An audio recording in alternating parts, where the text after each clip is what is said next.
Azimio! Azimio!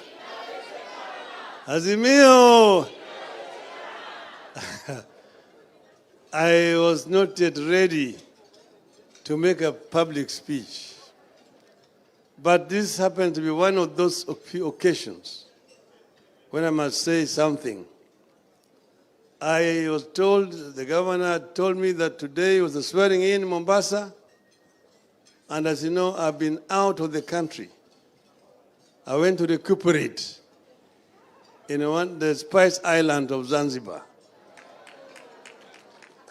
I took my wife and children and grandchildren also to go and heal out of the shock that they got as a family. So we came this morning from the Spice Island of Zanzibar and arrived here slightly later so that we were not able to be with you at the swearing-in ceremony. But here I now am. First, I want to congratulate our younger brother, Abdulswamad Nasir, for convincingly winning the gubernatorial seat of Mombasa County.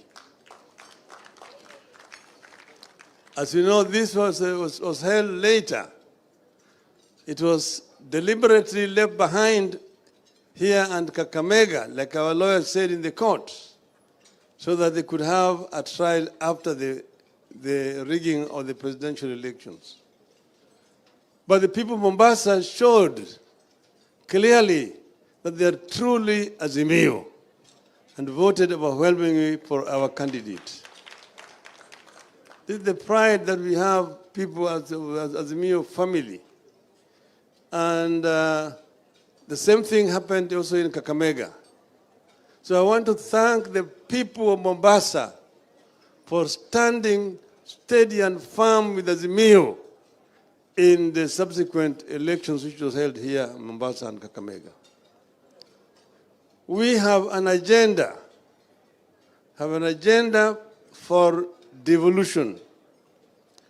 Devolution is the most important feature of our 2010 Constitution because it has removed a lot of power from the center down to the counties. It has empowered the people. And if used more effectively, it can help to revolutionize development in our counties. Therefore, we are going to rely on our governors to show the way that this is the Azimio way of doing things in their counties. If our governors use the resources properly, if our MCAs also cooperate with the county government and perform their role properly, it can show the people that Azimio government really is the government, the best government that this country could have. So there are other things that we are going to be talking about sooner. Right now, we are still waiting. As you know, the Supreme Court said that they are going to give us the detailed judgment within 21 days. Today, we are just about less than 10 days remaining. We want to wait to see what this detailed ruling is going to be about. But we, as people of Azimio, are shocked. I am not talking about this thing as Raila Odinga myself. It does not have to be Raila Odinga.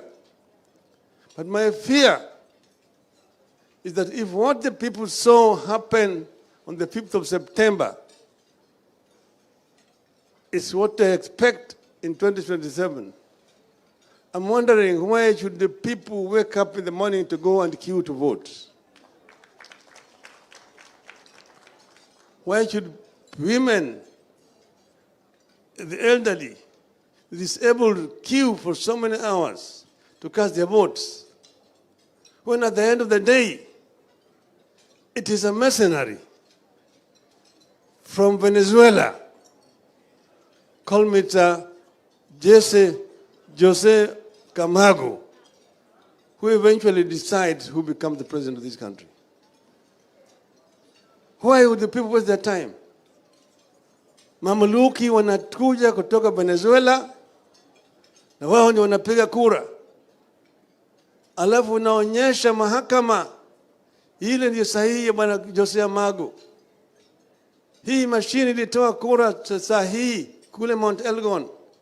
Dakika 8 baadaye imetoa kura kule Nyeri. Inawezekanaje? Mahakama inasema hiyo si hoja. Haya si hoja. Shame on the judiciary of this country. And I see them protesting and trying to give threats and people. We will talk. The constitution of this country gives power to the people of Kenya. And all those other people exercising power are exercising donated power. So the judiciary is no exception.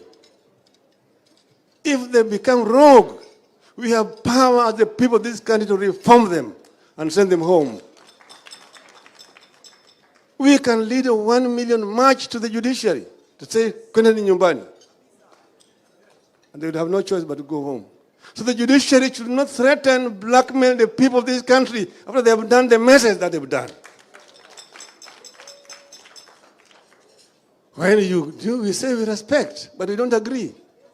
And we have a right as a people not to agree with bad rulings of the judiciary. It is our constitutional right to say hii ruling ilikuwa shenzi. It is not based on any law. It is thuggery, judicial thuggery. And we are not going to accept these kind of things. As the people of Kenya, we will not be cowed. We will not be cowed. Nyayo tried it. We resisted him. And we are not going to allow another dictator to come into this country. We are not going to allow judiciary to become a dictator in our country. We will protect our freedom as the people of Kenya. We will protect our freedom as the people of Kenya. So maybe it is time that we begin again now a review of our constitution to look at what works and what does not work. A rogue IEBC is another institution that requires thorough reform. You see 3 commissioners on one.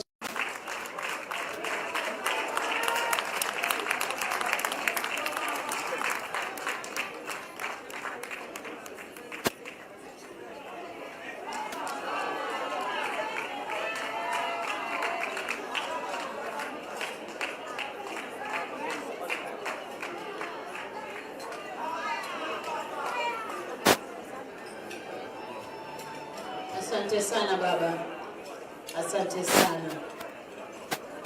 I think on the serving deck we can resume. If you've not served, kindly you can proceed to the serving space. Kindly the team, you can resume serving. Thank you.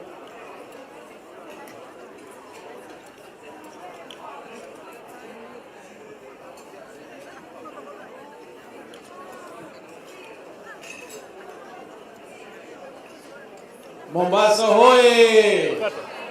Baba hoye!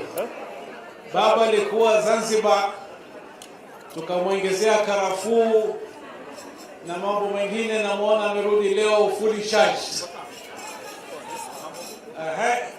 Sasa mimi nimepewa nafasi hii ya kutoa vote of thanks, na kabla sijatoa vote of thanks nataka congratulate ndugu yangu Abdulswamad Nasir kwa kuchaguliwa governor. Nataka kumshukuru mzee kwa kuwahi leo, na mama Martha Karua na waheshimiwa wote waliokuja kutoka hapa.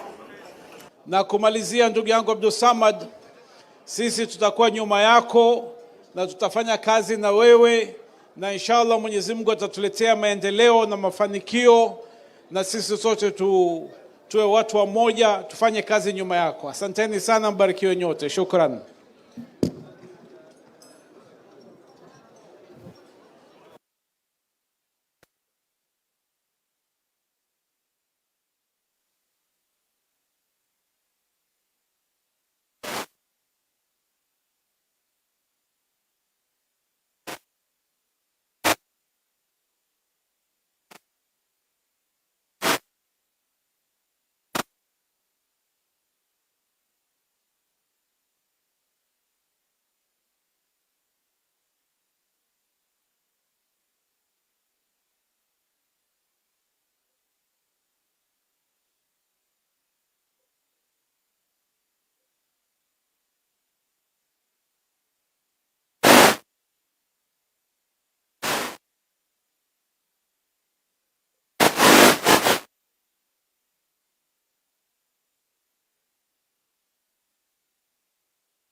Fanya yote.